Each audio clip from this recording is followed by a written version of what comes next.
మహానాడు తెలుగుదేశం పార్టీకి సంబంధించి ఒక పెద్ద పండుగనే చెప్పుకోవాలి. అయితే ఇప్పుడు చూసుకుంటే తెలుగుదేశం పార్టీ ఆవిర్భవించిన తొలి రోజు నుంచి చరిత్రలో తెలుగుదేశం పార్టీ చరిత్రలో ఇప్పటివరకు కూడా ఎప్పుడూ పెట్టినటువంటి ప్లేసు కడప. అయితే రాయలసీమలో ఎంతో ప్రఖ్యాతిగాంచినటువంటి కడపలో ఈసారి అధికారంలోకి వచ్చాకంటే తెలుగుదేశం పార్టీ 24 ఎన్నికల్లో గెలుపొందిన తర్వాత తొలిసారి నిర్వహించబోతున్నటువంటి మహానాడు కడపలో నిర్వహించడం నిజంగా తెలుగుదేశం పార్టీ శ్రేణులు వీళ్ళందరూ కూడా చాలా రెట్టింపు ఆనందానికి గురవుతున్నటువంటి పరిస్థితి. అయితే కడపలోనే ఎందుకు పెట్టుకోవాల్సి వచ్చింది, ఈసారి మహానాడులో స్పెషల్ షీట్ ఏంటి, ఇవన్నీ కూడా తెలుసుకునే ప్రయత్నం చేద్దాం. మనతో ఒక సామాన్యుడు ఉన్నారు. సార్ నమస్కారం అండి. నమస్తే అండి. సార్, మహానాడు కడప వేదికగా మహానాడు ఆ పేరు వింటేనే తెలుగుదేశం పార్టీ కార్యకర్తలు వీళ్ళందరికీ ఒకసారి జోష్ వస్తుంది. జనరల్గా చూసుకుంటే మహానాడు అనేది తెలుగుదేశం పార్టీ కార్యకర్తలకి నాయకులకి తెలుగుదేశం పార్టీ శ్రేణులందరికీ కూడా అధికారం ఉన్నా లేకపోయినా ఒక పండగలాగా చేసుకుంటారు. మరి ఇప్పుడు చూస్తే అధికారంలో ఉన్నారు, అది కూడా కడప వేదిక చేయబోతున్నారు. మొత్తంగా 2025 మహానాడుకి సంబంధించి మీ యొక్క అభిప్రాయం ఏంటి? ఈ 2025 మహానాడు అనేది ఈ తెలుగు ప్రజలకి గుర్తుండిపోయేలా జరగబోతుందని నేను భావిస్తున్నాను. ఇది నాట్ ఓన్లీ తెలుగుదేశం పార్టీ పండుగ కాదు, తెలుగు ప్రజల పండుగ. ఎందుకంటే తెలుగుదేశం పార్టీ అనేది తెలుగు ప్రజల పార్టీ.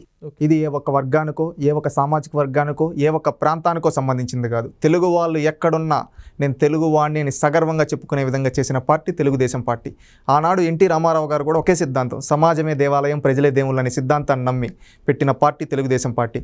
మనం చూసుకుంటే భారతదేశంలో ఎన్నో రాజకీయ పార్టీలు ఉంటాయి, కానీ వాటి జెండాలలో తెలుగుదేశం పార్టీ జెండా వేరు. ఎందుకంటే తెలుగుదేశం పార్టీ జెండాలో ఉండే పసుపు శుభానికి సూచిక చూపిస్తే, దాంట్లో ఉండే హలం రైతుల్ని సూచిస్తుంది.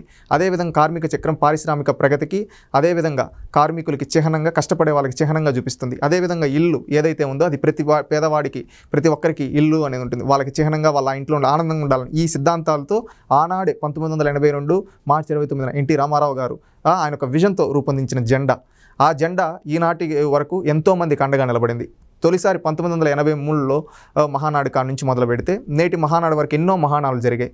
మనం చూసుకుంటే హైదరాబాద్లో దాదాపుగా అత్యధిక సార్లు జరగడం జరిగింది. ఆ తర్వాత వైజాగ్లో, వరంగల్లో, విజయవాడలో, ఆ తర్వాత తిరుపతిలో ఇది జరగడం. ఈసారి కడప గడ్డపైన జరగబోతుంది. కడప అంటే దేవుని తొలి కడపగా మనం చెప్పుకుంటాం. అలాంటి గడప కాడ ఈసారి తెలుగుదేశం పార్టీ ఒక కొత్త ఉత్తేజంతో, ఒక కొత్త రక్తంతో ఈసారి మహానాడు జరుపుకుంటూ ఉంది.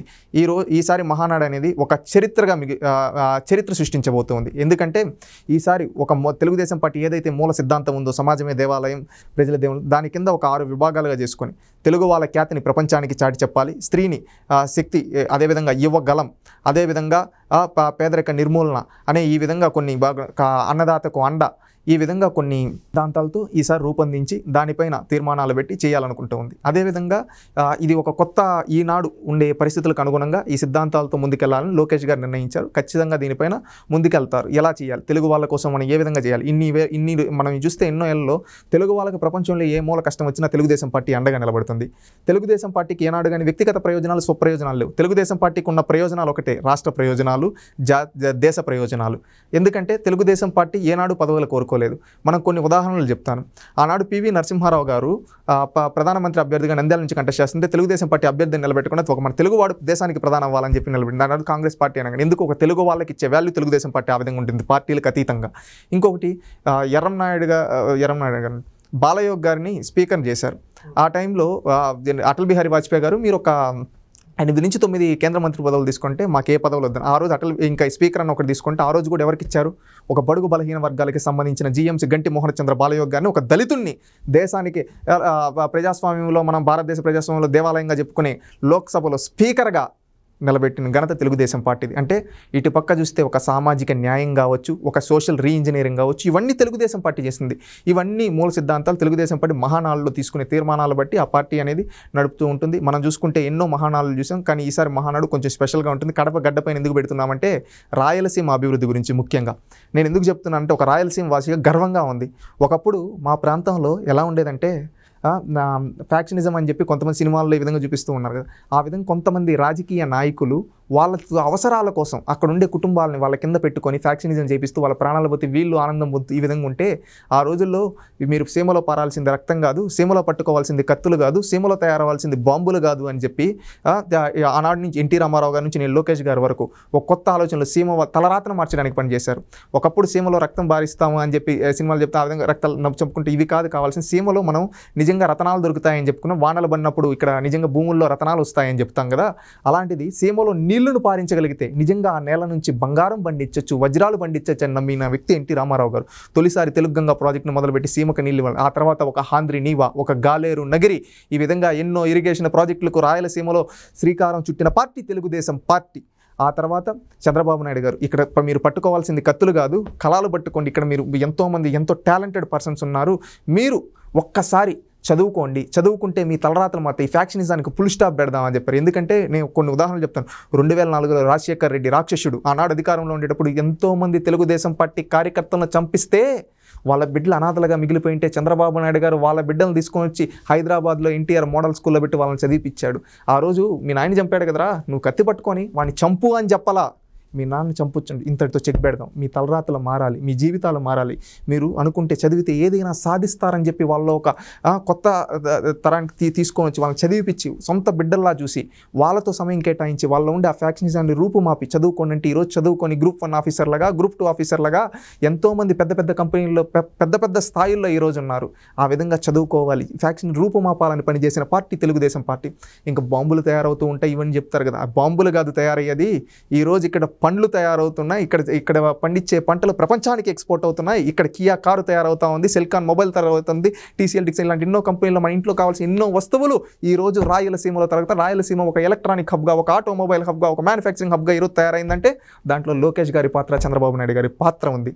ఈ విధంగా 3 తరాలుగా 4 దశాబ్దాలుగా రాయలసీమ అభివృద్ధి కోసం, రాయలసీమ ప్రజల కోసం తెలుగుదేశం పార్టీ కృషి చేసింది. ఫ్యాక్షన్ని రూపుమాపింది. అక్కడుండే ఎవరైతే కుహనా రాజకీయాలు చేసి మేము మా చేతుల్లో వాళ్ళ చేతుల నుంచి విముక్తిని కలిగించింది తెలుగుదేశం పార్టీ. ఇలాంటి పార్టీ ఆ గడ్డపై నిలబడి ఇదంతా ప్రజలందరికీ చెప్పడం కోసం ఈరోజు తెలుగుదేశం పార్టీ పనిచేస్తూ ఉంది. ఖచ్చితంగా ఈరోజు కడప గడ్డపై నిలబడి తెలుగుదేశం పార్టీ ఒకటే చెప్తుంది, మీ అందరి బాధ్యత మాది. తెలుగుదేశం పార్టీ రాయలసీమ అభివృద్ధి కట్టుబడింది. నాడైనా నేడైనా ఎన్నడైనా రాయలసీమ అభివృద్ధి తెలుగుదేశంతోనే సాధ్యం చూపిస్తుంది. ఒక్కసారి కూడా అవకాశం ఇని పులివెందులకే నీళ్ళు ఇచ్చిన చరిత్ర మాది తెలుగుదేశం పార్టీది. ఇంత ఘన చరిత్ర గల తెలుగుదేశం పార్టీ ఖచ్చితంగా కడప గడ్డపై నిలబడి ఈ నూతన తీర్మానాలు చేసుకుని పార్టీని ఒక ముందుకు తీసుకొని వెళ్తూ పార్టీకి ఒక నూతన ఉత్తేజంతో యువరక్తంతో నింపి ముందుకెళ్ళాలి. ఇంకొక రానున్న 40 ఏళ్ళు ఈ తెలుగుదేశం పార్టీ ప్రజల కోసం పనిచేస్తుందని ఒక మెసేజ్ ఈ మహానాడు ద్వారా తెలుగుదేశం పార్టీ ఇవ్వబోతూ ఉందని చెప్పి భావిస్తూ ఉన్నాం. ఇందాక మీరు చెప్పారు గతంలో ఎన్నో మహానాడులు మనం చూడడం జరిగింది. ఆ మహానాడులకి ఇప్పుడు జరగబోయే ఈ మహానాడుకి తేడాలు కానీ ప్రత్యేకతలు ఏంటంటే ఏం చెప్తారు? ఒకటి, ఈసారి మహానాడికి ఖచ్చితంగా ప్రత్యేకత ఉంది. ఎందుకంటే గత 5 ఏళ్ళు తెలుగుదేశం పార్టీ ఒక రాక్షసుడితో యుద్ధం చేసింది, నరరూప రాక్షసుడితో. ఆనాడు ఎంతోమంది కార్యకర్తలు ప్రాణాలు కోల్పోయారు, ఎంతోమంది ఆస్తులు కోల్పోయారు. కానీ జెండా వదలకుండా కార్యకర్తలు తెలుగుదేశం పార్టీ జెండాను పట్టుకొని ఆ నియంతని ఓడించి ప్రజాస్వామ్యబద్ధంగా అఖండ మెజారిటీతో గెలిపించారు పార్టీని. పార్టీ ఇక లేదు అన్న స్థాయి నుంచి అఖండ మెజారిటీ, భారతదేశంలో ఏ పార్టీకి సాధ్యపడింది 93% స్ట్రైక్ రేట్తో ప్రభుత్వాన్ని ఏర్పరిచిన తెలుగుదేశం పార్టీ నేడు సగర్వంగా ఈరోజు ప్రతి ఒక్క కార్యకర్త ఈరోజు ఈ మహానాడు పండుగ మన పండక్కి, మన తెలుగింటి పండక్కి వస్తూ ఉన్నారు జెండా పట్టుకొని. సగర్వంగా చేసుకోవచ్చు.